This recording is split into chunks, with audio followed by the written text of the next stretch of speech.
Se você tiver uma caneta ou quem estiver com o celular, alguns programas do celular dá para grifar. O meu eu posso grifar, fazer comentários. Então, eu gostaria que você fosse assinalando os nomes dos personagens deste primeiro Natal. Cada vez que aparecer um personagem, você destaca aí, tá bom? Então, em Mateus capítulo 2, no versículo 1, tendo Jesus, qual é o primeiro personagem? Jesus. Nascido em Belém da Judéia, em dias do rei Herodes. Grife aí então, Herodes.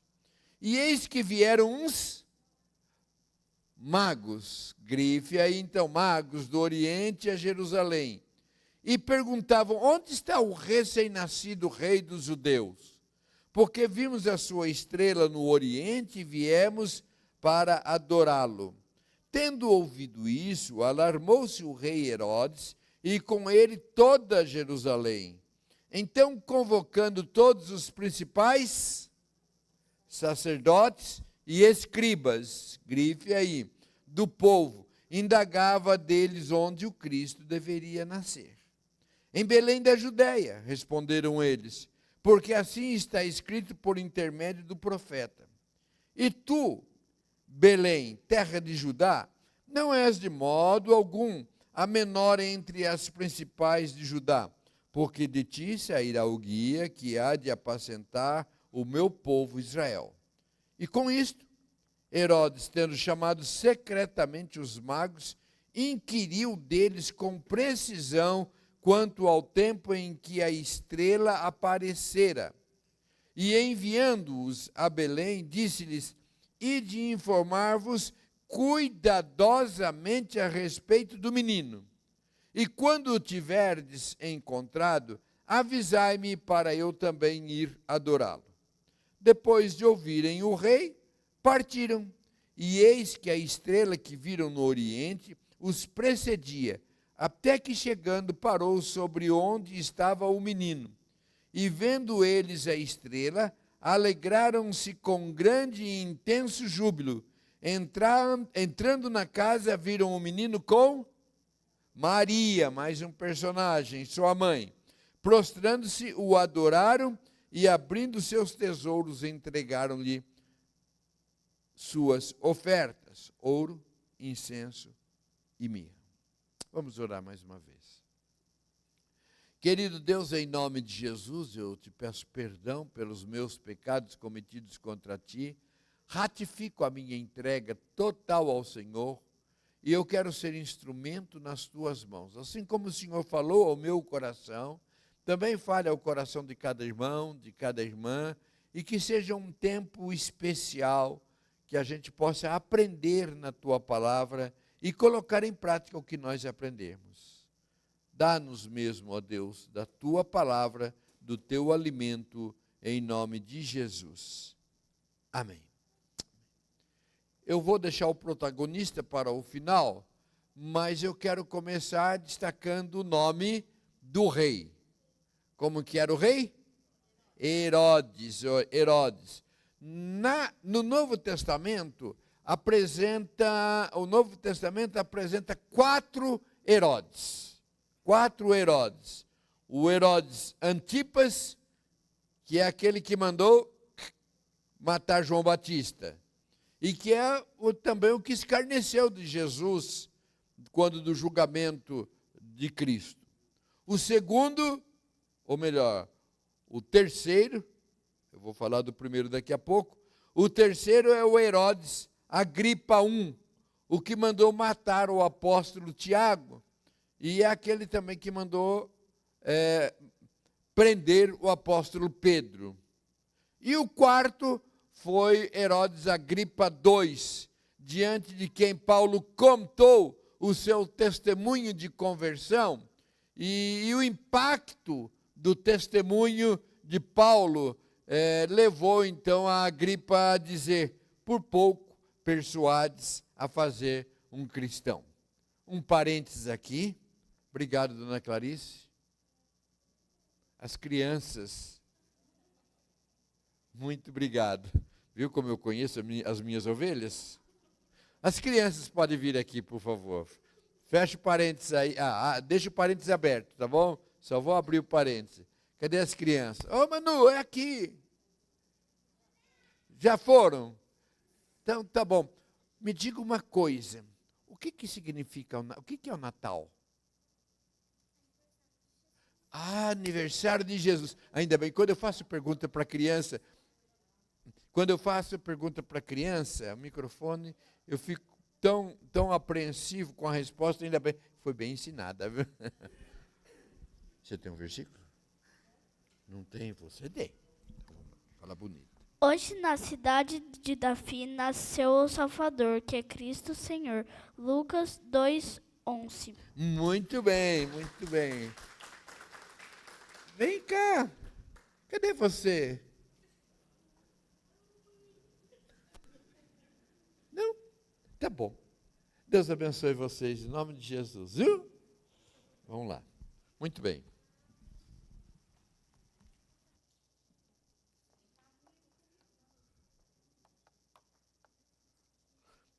Vamos voltar aos nossos Herodes aqui. Esse Herodes que está falando, na realidade, é o primeiro deles. É o primeiro deles, que é chamado de Herodes o Grande. Esse homem é descrito como louco. Esse Herodes que está falando do nascimento de Jesus, é o Grande, é chamado como louco. Qualquer pessoa que pudesse lhe apresentar qualquer tipo de ameaça, ele mandava matar. Por exemplo, logo de início ele mandou matar 45 aristocratas que estavam concorrendo com ele ao trono. Então, ele achou uma campanha muito fácil dele ser eleito, né? Alguns aí não mandam matar, mas, como que chama aquele, anula, bloqueia, sei lá. Não, mas esse aqui era mais violento um pouco. Mandou matar 45 dos seus concorrentes. Ele casou-se 9 vezes. E uma das esposas, a Mariana, a pedido da mãe da Mariana, a sogra dele, então, ele nomeou um sobrinho chamado Aristóbulo. Quem tiver grávido e quiser o nome, dá uma sugestão aí para o menino, Aristóbulo, né? Que era sobrinho de Mariana. Então, ele, a pedido da sogra, bonzinho, ele nomeou este Aristóbulo, que tinha apenas 17 anos, como um sumo sacerdote de Jerusalém. O novo, hein? Como sumo sacerdote de Jerusalém. Mas esse menino era bom, ele conquistou a simpatia, a confiança de todo o povo. E Herodes ficou preocupado com essa atitude de conquistando o povo. Ficou com ciúmes. O que ele mandou fazer? Mandou matar também o menino que poderia apresentar-lhe algum tipo de trabalho. A sogra dele ficou preocupada, porque ela que tinha indicado o nome, o que ela fez? Ela fugiu buscando proteção lá no Egito, com Cleópatra. E ela viu que os soldados estavam vindo atrás, ela entrou no enterro. Estava tendo um enterro, ela entrou, se infiltrou no meio do enterro ali e tal, tentando disfarçar, mas foi encontrada e também foi morta. O imperador de Roma, estou resumindo aqui, mas o imperador de Roma, ele ficou tão assustado com a crueldade desse Herodes, que mandou chamá-lo para uma conversa séria. Ele estava muito assustado com tanta crueldade.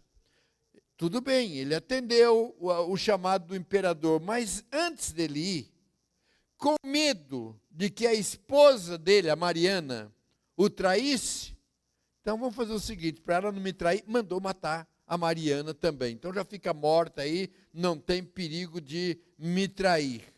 E com isso, ele mandou matar todos da família de Mariana.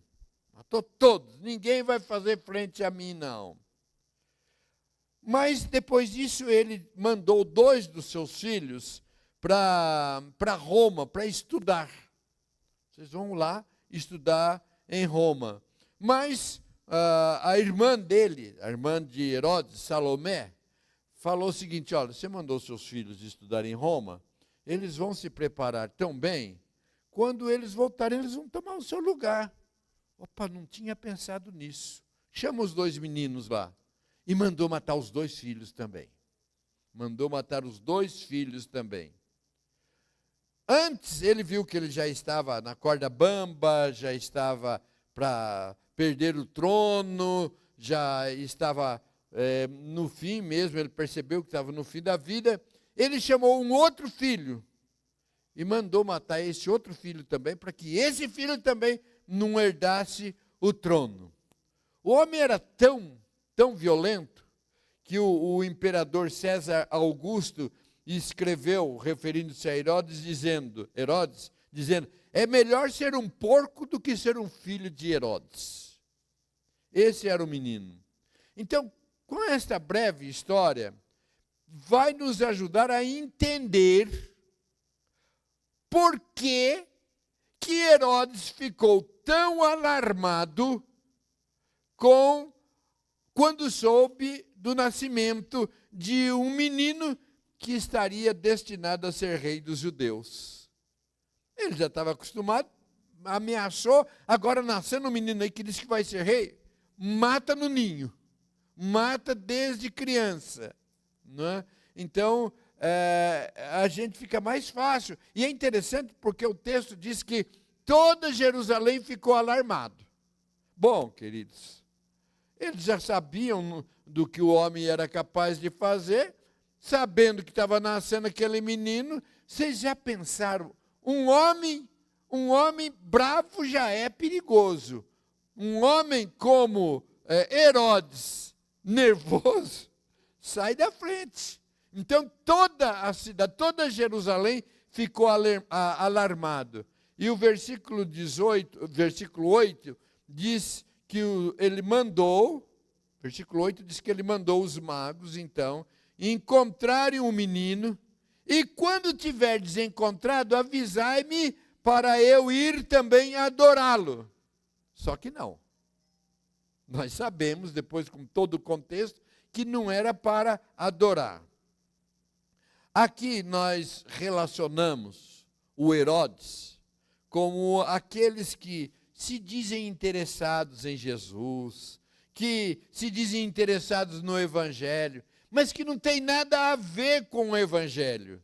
E muitas vezes até luta contra o Evangelho. Quantos que podem até não serem assassinos, mas se dizem interessados, amigos, mas que não tem nada a ver com ele, se possível prejudica. Eu vou dar um exemplo que todos vocês sabem. Muitos, na época de política, vão a púlpito, se apresentam, se dizem evangélicos, mas quando chega a fazer leis sobre o cristianismo, eles mesmos votam contra assuntos e princípios contrários à palavra de Deus. O que ele está fazendo? Ele está usando do Evangelho, usando de Cristo. Vocês conhecem essa história. E independe do partido. Mas não é somente político. Gente que às vezes vem se dar um de crente, de cristão, que temem a Deus, que estão ali só para obter alguns benefícios, mas na primeira oportunidade trai. Versículo 13 fica claro a intenção de Herodes. Diz assim: tendo eles partido, eis que apareceu um anjo do Senhor a José em sonho e disse: dispõe-te, toma o menino, sua mãe, foge para o Egito, permanece lá até que eu te avise, porque Herodes há de procurar o menino para adorá-lo. Não, para matá-lo. Para matá-lo. E no versículo 16 ainda diz: vendo-se iludido pelos magos, enfureceu-se Herodes grandemente e mandou matar todos os meninos de Belém e de todos os seus arredores, de 2 anos para baixo, conforme o tempo do qual com precisão se informara os magos. Grife esses 2 anos, daqui eu vou voltar a falar daqui a pouco. Não é? Mas já que os magos o traíram, então faz o seguinte: mata todos os meninos, não só daqui de Jerusalém, mas de todo o arredor, em todo lugar, vai caçando e matando os meninos. É gente que não tem escrúpulo. Temos Herodes nos nossos dias? Temos Herodes nos nossos dias. O texto é bem claro. Bom, eu poderia falar mais ainda sobre estes Herodes dos nossos dias. Mas um outro personagem, ou outros personagens, que eu quero conversar com vocês também, são os sacerdotes e os escribas. Estes daqui conheciam, conheciam mais ou menos, já tinham ouvido, sabia alguma coisa a respeito do que iria conhecer, tinha escutado alguma coisa sobre o Messias que viria, alguma coisa sobre as Escrituras, sobre as profecias da vinda do Messias. E no versículo 4, eles sabiam, mas sabiam pouco, não sabiam muito não. Tanto é que no versículo 4, eles foram indagar, onde é que o Cristo deveria nascer? E prontamente os sacerdotes respondem. Eu acho que não ficou bem claro. Os magos tinham ouvido, mas não sabiam muito bem, não sabiam detalhes. Eles, alguma coisinha foi suficiente para eles, vamos saber esse negócio direito. E eles procuraram então os sacerdotes e os escribas. Estes conheciam, na ponta da língua. Tanto é que logo quando eles perguntaram, então foi dito: ele vai nascer em Belém da Judéia. Porque é assim que está escrito por intermédio dos profetas. E complementa ainda no versículo 6, e tu, Belém, terra de Judá, de ti sairá o guia que há de apacentar o meu povo Israel. Então, esses sacerdotes e escribas, eles conheciam. Eles sabiam. Tinham na ponta da língua. A gente já aprendeu como que os judeus se dedicavam a aprender a respeito das Escrituras. Conheciam tudo sobre os profetas, sobre as Escrituras, citavam de cor. Porém, eles não tiveram a iniciativa. O interesse de ir até Belém para conhecer aquele que era tão profetizado, tão esperado. Conheciam as profecias, mas faltava-lhe interesse de conhecer, em estar com o Messias tão aguardado. Estes daqui, queridos, representam aqueles que sabem tudo a respeito de Deus, da Bíblia, de Jesus, mas não se movem em buscá-lo. Conhecem aqui, têm conhecimento, cita versículo de cor, canta os hinos com os olhos fechados, sabem de tudo a respeito da Escritura, mas estão acomodados. São os chamados, nos nossos dias, os crentes nominais. Crentes nominais. Você é crente? Sou. Você sabe um versículo? Sei. Você sabe onde está escrito? Sei. Você sabe cantar? Sei. Você ora? Sabe orar? Sei. Mas está ali acomodado. Eram os sacerdotes e os escribas. Representam. E isto nós temos comemorando o Natal até hoje nesse sentido. Gente que sabe de tudo a respeito do Natal, mas comemora o Natal da mesma forma que todo o povão comemora. Não tem intimidade. Eu fico pensando, opa, eles é que sabiam. Eles que tinham conhecimento, eram o primeiro a não esperar nem os magos contarem e sair correndo. Eu quero encontrar, eu sei de quem é, eu conheço a história, eu sabia que ele viria, onde que é, e ir correndo lá para encontrá-lo. Eles só deram o GPS, só deram a dica para os magos, mas eles mesmos não foram atrás. Crentes nominais, crente acomodado, que sabe de tudo aqui. Mas não chegar aqui. Ah, queridos, como que nós corremos o risco de também, nesses dias assim? Sabe? É difícil. Depois de 23 anos pregando para o mesmo auditório, é difícil escolher um texto que você já não tenha ouvido uma mensagem sobre esse texto. É difícil. Nós já sabemos, conhecemos. Mas nós temos de, mais do que conhecer, o nosso interesse, a nossa busca, a nossa intimidade com Ele. Você conhece alguém assim? Que tem os ensinos na cabeça, entende, mas não tem no coração a paixão, a busca, o interesse, a paixão por Jesus Cristo. A minha oração é que aqui não tenha nenhum representante desses sacerdotes, desses que conhecem, mas não têm corrido atrás, pelo contrário. É uma demonstração que você está aqui hoje. Pode até ser que o peru queime lá no fogo, ou então não fique pronto até a ceia. Pode até ser que vai ter muito trabalho para preparar, não, mas meu primeiro lugar é buscar a Deus, é buscar a Cristo, é cultuar a Cristo. A Deus seja toda a honra e toda a glória pelo seu interesse, pela sua busca, e que sejamos mesmo cada dia mais interessados nas coisas do Senhor. Um outro personagem, ou outros personagens, os magos. Grifou aí? Os magos. Há um entendimento errado, porque os magos nos nossos dias é entendido como adivinhos, bruxos, encantadores, mas naquela época não era esse o sentido de mago.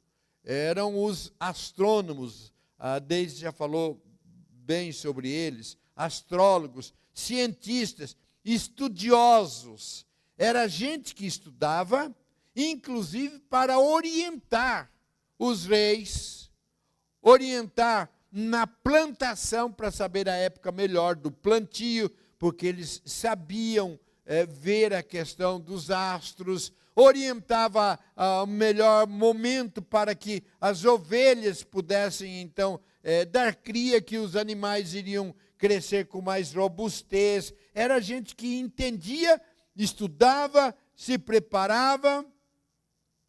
Era gente que sabia das coisas. Mas eles eram gentios. Eles não conheciam a fundo as coisas do Senhor, as Escrituras. Eles tinham uma leve noção a respeito de Deus, a respeito das Escrituras, a respeito do Messias. Não sabiam muita coisa. Mas eles viram o sinal no céu. E eles, nós já ouvimos isso em algum lugar. Nós sabemos alguma coisa. Vamos procurar, vamos buscar quem é que entende, quem é que sabe, onde que ele está. E eles então foram procurar lá em Belém, em Jerusalém, e eles encontraram ali os profetas. Por que eles não foram seguindo a estrela direto até chegar onde estava o menino? É Deus trabalhando, sabe por quê? Eles foram consultar as Escrituras. Quem é que sabe sobre as Escrituras? Quem é que sabe dar os pormenores? E aqui a gente aprende algo extraordinário, queridos. Tudo que você quer saber sobre Jesus, é na Bíblia. Tem muitas pessoas que acham, tiram as suas conclusões, e alguns até dizem, eu sigo Deus do meu jeito. Isso não existe. Se você quer conhecer sobre Deus, você quer conhecer sobre Jesus, é nas Escrituras. Em João capítulo 5, versículo 39, diz, examinais as Escrituras, porque julgais ter nelas a vida eterna, e são elas mesmas que testemunham de mim. Por isso, querido, queremos conhecer de Deus, queremos conhecer de Jesus, precisamos ler a Bíblia, estudar a Bíblia, conhecer a Bíblia. Então Deus os conduziu até os sacerdotes, o que está escrito nas Escrituras a respeito deles? Deus não pegou a estrela e foi guiando até onde estava o menino. Podia ter feito isso, não, mas levou a importância das Escrituras Sagradas. E os versos 10 e 11 dizem que quando eles viram a estrela, eles alegraram-se com grande e intenso júbilo. E entrando na casa, viram um menino com Maria, sua mãe, prostrando-se o adoraram, e abrindo seus tesouros, entregaram-lhe suas ofertas, ouro, incenso e mirra. Quero destacar algumas coisas. Alegraram-se com grande e intenso júbilo. Eles ainda não tinham maiores conhecimentos, experiências maiores, mas diante de Jesus houve grande e intenso júbilo. É isto que deve acontecer no nosso coração quando nós nos encontramos com Jesus. Grande e intenso júbilo. Que a alegria de Jesus manifeste-se nos nossos corações e que tenhamos o nosso coração sempre alegre. Há um cântico que cantava-se há alguns anos atrás, não é tão moderno, tão assim, mas a letra dizia o seguinte: não pode ser triste o coração que ama Cristo. Não pode ser triste. Se você tem Jesus, se você conhece o Jesus, há grande e intenso júbilo, independente das circunstâncias. Essa questão aqui de entrou na casa, aí tem o presépio, a estrebaria. Há alguns entendimentos. Se você viu lá, você observa no texto, nós já mencionamos, que tinham passado 2 anos. Então, um dos comentários é isso, que eles não foram imediatamente quando o menino nasceu. Já tinham passado 2 anos. Lembra que nós lemos isso lá num dos versículos anteriores? Então, não era aquele bebezinho, já estava com 2 anos. Mas há também a controvérsia, assim, parece controvérsia, mas não é, de que é na casa ou é no estábulo onde estavam os animais. Entrou na casa, da seguinte maneira: José e Maria chegam, tem um lugar para hospedar? Não, não tem. Vai ficar lá com os animais. Naquela época, muitas das casas eram construídas mais no alto, e embaixo da casa servia de estábulos. Aliás, eu vi muito isso, não naquela época, mas na época que eu morava em Cândido Mota, nos sítios era comum fazer isso. Fazia a casa em cima e embaixo ficavam os animais. Então, não hospedaram dentro da casa, mas na casa, ali onde estavam os animais. Então, é fácil da gente entender isso. E o versículo 12 diz: sendo por divina advertência prevenidos em sonho para não voltarem à presença de Herodes, regressaram por outro caminho à sua terra. A Deise já pregou esse versículo aqui hoje, né? É isso, eles encontraram com Jesus e mudaram a rota deles, mudaram o caminho. Ela também já destacou, quando nós encontramos com Jesus, ou Jesus nos encontra, nossa vida muda. Por isso, quando alguém se encontra com Jesus, qual o nome que se dá? Houve uma conversão. O que é conversão? É mudar de rota, é mudar de direção, é mudar de atitude, é mudar de pensamento, é mudar de palavreado, Ia para lá, não, agora eu vou no caminho que Jesus indicar. Às vezes a gente encontra pessoas que falam, eu me converti, não mudou nada na minha vida.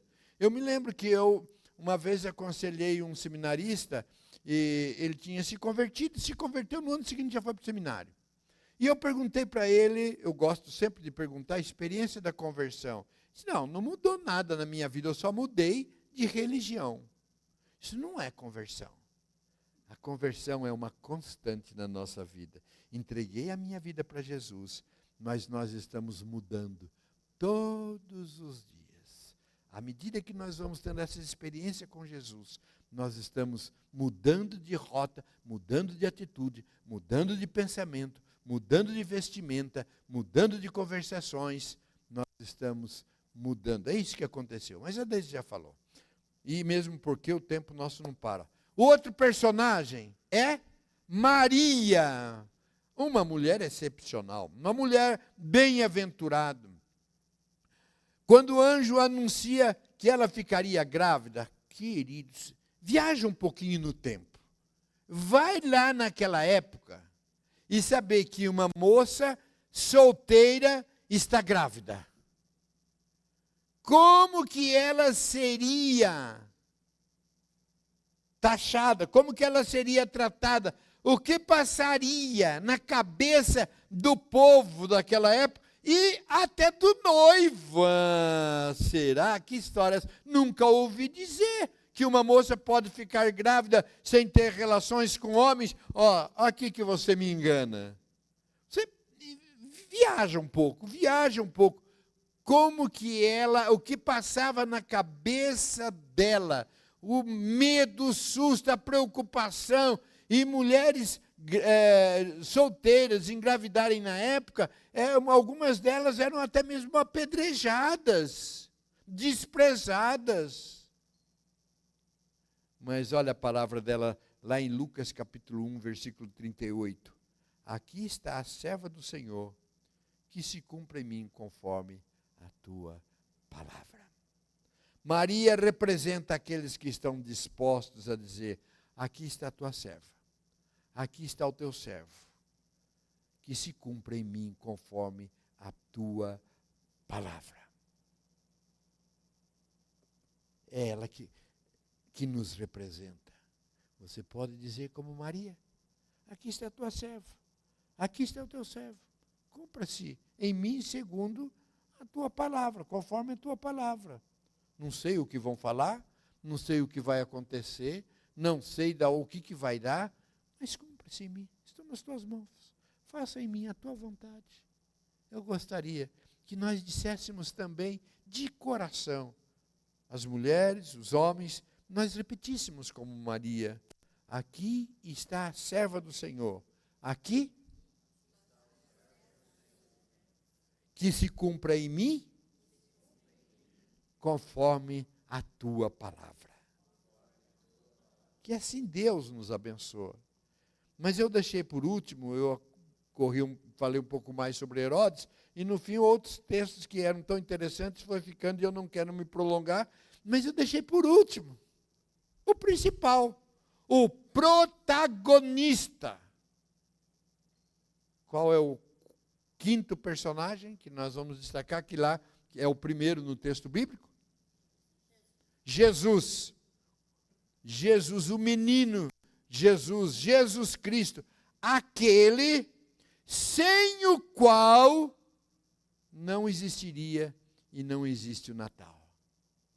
Jesus é o principal. Comemorar o Natal sem Jesus é uma festa folclórica. O verdadeiro Natal é só com a presença de Jesus. Mas ele não veio de susto assim, não. Desde a eternidade, a Trindade já havia estabelecido de que o menino viria. Sabe que nós somos mais privilegiados do que os judeus do Antigo Testamento? Porque eles viviam na fé de que o menino viria. Eu e você nós já vimos o menino vir, crescer, morrer na cruz, ressuscitar, e tudo isso serve, deve servir para despertar em nós aquele que foi prometido, foi cumprido, prometeu também que ele voltará. Então nós estamos vivendo na expectativa de que este menino que cresceu, morreu na cruz, disse que voltaria, a expectativa de que este Jesus virá um dia para me buscar, para buscar você, para buscar a todos que o reconhecem como Senhor e Salvador. Então, queridos, nós temos motivo para grande e intenso júbilo comemorar o Natal de Jesus. Há um cântico que a gente canta e diz assim: eu sei o segredo do Natal. É um segredo revelado pelo Espírito Santo. Ninguém entende por cultura, ninguém entende por si mesmo. Pode até entender historicamente, porque é farta a questão histórica do nascimento de Jesus. Mas o nascimento dele no nosso coração é algo que só o Espírito Santo pode promover na nossa vida. Que Deus nos abençoe, que não sejamos como o Herodes, que só queria tirar proveito e tinha Jesus como uma ameaça. Nem tampouco como os sacerdotes que conhecem tudo, mas não seguem. Podemos aprender com os magos. Não sabiam, mas tinham ouvido alguma coisa, se interessaram. E sabe, eu vou dizer para você, tem muitos magos nos nossos dias interessados. É interessante você observar. Esses dias eu estava assistindo um programa de televisão, de auditório, e aí começou o cantor a cantar uma música gospel. A plateia inteira chorando. A plateia inteira chorando. Por quê? Tocou. Mas vai ficar naquilo. Se eu e você não sairmos daqui dispostos a aprender, como sabiam os profetas, mas falar, ensinar e buscar. Que sejamos como Maria. Eis-me aqui. Faça em mim o que o Senhor quiser. Que nesse Natal, Jesus Cristo, que nasceu lá na história, nasça na nossa vida e sejamos os portadores. Esse Natal que nós estamos comemorando significa e explicar para cada um. Amém? Graças a Deus, nós somos hoje os que comemoram o Natal, mas o protagonista é o mesmo, Jesus. Querido Deus, que esta palavra não volte para o Senhor vazia. Pai, não deixe que a gente seja iludido, querendo servir-se de Cristo, e às vezes nós mesmos sendo obstáculos e perseguindo. Também, ó Deus, que o que temos aprendido não fique só guardado no coração, mas que possamos colocar em prática. Como aqueles magos, sejamos também interessados em saber mais e conhecer mais. E como Maria, dizer: eis aqui, cumpra-se em mim o teu querer. E Jesus Cristo seja o protagonista, o principal da nossa festa de Natal e do dia a dia, em nome de Jesus. Amém. Amém. Amém? Graças a Deus, estamos prontos agora. Até podem ir lá cuidar para que o peru não queime, né? Cuidar da sua festa. Reúna em família. Eu incentivo sempre, hoje, amanhã, mas peça para Deus uma oportunidade. Eu creio que hoje à noite, às 18h30, vai sair a mensagem. De repente você colocar, mandar para um parente, mandar para um amigo, e eu creio que o Espírito Santo pode visitá-los. Vamos nos colocar em pé?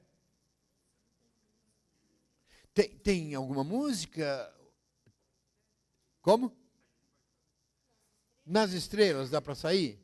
Nas estrelas. Não? Então faz o que vocês prepararam, tá bom?